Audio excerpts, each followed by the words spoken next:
Good morning, everybody. We're going to conclude the week of reviews with our look at another Neil Young documentary called Under Review 1976 to 2006, which was released in 2006. Now, this is the second part of a two-part documentary. The first part covers the first half of Neil's career, and it was put out by the same company that I believe put out the Maximum Neil Young interview CD, interview and biography CD. Now the company itself is called Chrome Dreams. I believe it was named after the record Chrome Dreams.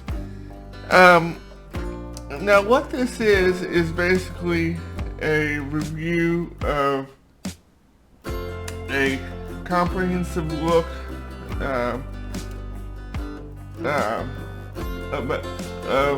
the second part of Neil's career, starting with the release of Zuma, and then going all the way up to the release of Living with War.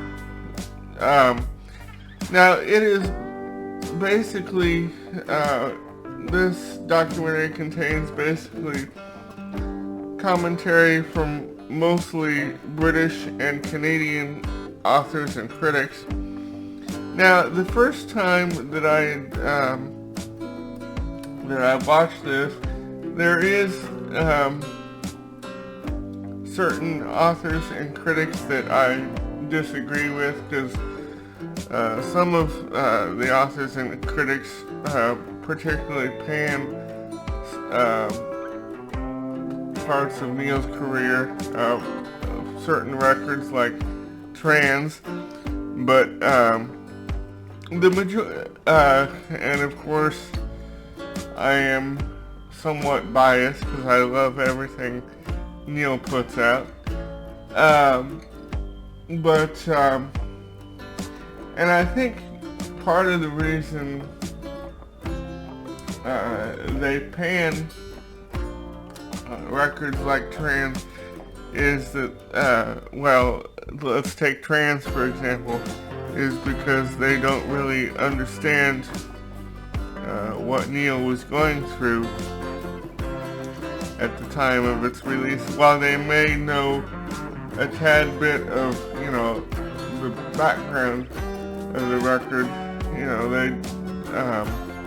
they don't know the full story and the full extent of what Neil was going through that informed the release of the record. But for the most part,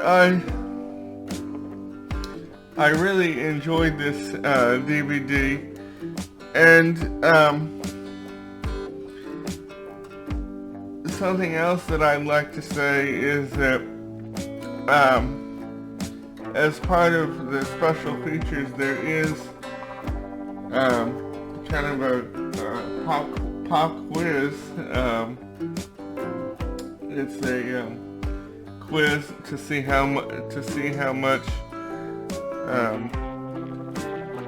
someone knows about Neil, and you have to answer questions with your remote and stuff, and it's pretty cool. And I think there is like a photo gallery of some pictures of Neil, and maybe a little thumbnail biography of him too. I can't remember what the other special features were. And some of the authors and critics are musicians, and the majority of the musicians that are featured on this DVD are musicians that I had never heard of, and some of the authors, I had heard of, because some of their books on Neil have been mentioned in articles and other books. So it was kind of interesting to finally be able to see an interview with them. And so overall, I hope you enjoy this.